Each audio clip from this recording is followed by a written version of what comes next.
Okay, with Blender open, we're going to add in a new UV sphere to test our material. We're going to hold Control and move it up to lock it to the grid. We're going to move it down 0.5 just so that it's resting on this. That's too easy. We're going to add some geometry using the subsurf modifier, which we're going to set to 3, and we're going to set the shading to smooth. Right, we're going to head over to the shading tab, make sure that we're in cycles, and create a new texture, which we're going to call lava.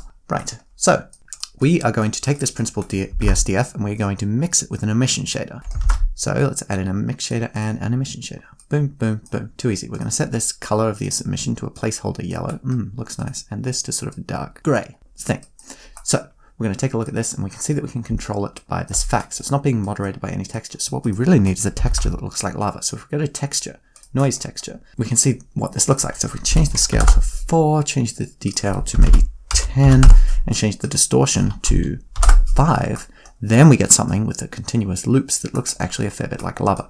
Now that's good, but it's not quite perfect, so we're going to add in a Voronoi texture, and if we change this to crackle, and then we take a look at this, we end up with something that looks like crackling lava texture.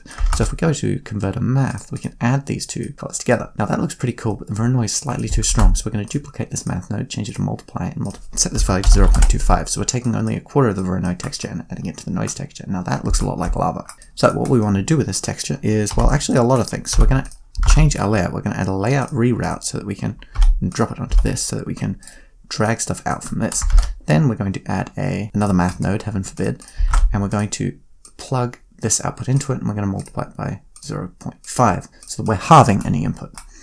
Then we're going to take this value and plug it into normal, and we can also take this value and plug it into the displacement. So what does that look like? Well, it looks awful because this is not designed for displacement and this is not even giving a proper displacement. So what we need to do is go here, go down to settings and change this from bump only to displacement and bump. Then we get this horrific looking mess, and that's because this is only on one axis. This is a gray node, this is a other one. So what we need is to add in a vector displacement and make sure this is plugged into the height. Now right now that looks pretty good, but it's a little bit too lumpy, so we're going to change the scale to 0.1, move the displacement thing over here, and we're going to plug this as well into the normal of the principle. But that will look kind of bad because this is, again, a gray node into a purple one. So what we're going to add is a vector bump node, and we're going to set the strength to 0.2. Make sure this is going into the height. That looks much better. Then we're going to add another texture. I know. Change the scale to something like 50. Change the detail to 5 because detail is Lord.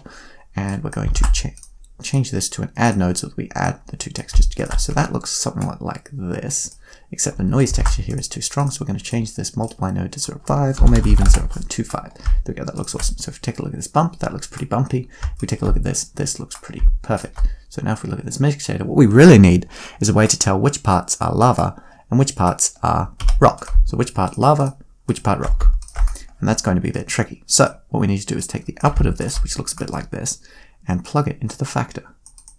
Oh, if I can be very careful with the nodes. Boom, plugged. So plop it into the factor, take a look at this. That actually looks pretty good already. What we need here is a multiply node to change what we're looking for. So we're going to change this to 1.5. How does that look? Cool. For this tutorial, we're going to change it to 1.75.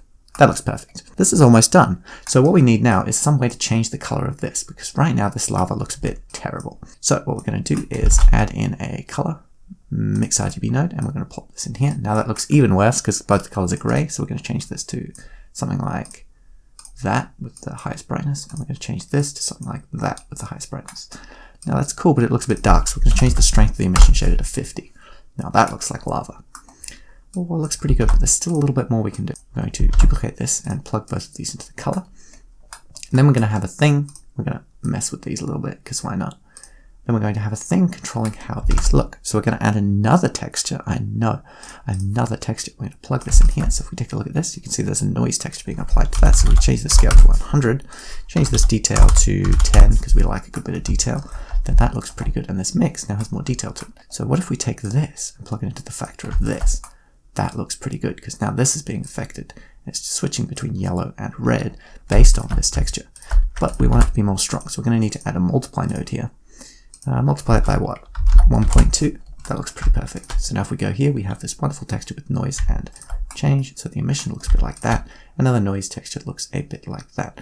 That looks almost perfect. So now what you can change is this multiply node. If we set it to 1, it's all lava. If we set it to 2, it's pretty much not lava. You can choose any point in between, but I chose 1.75. Right, from this point on, you can do a lot of things. The most important thing that you should probably change is the color of these textures, because they are quite important.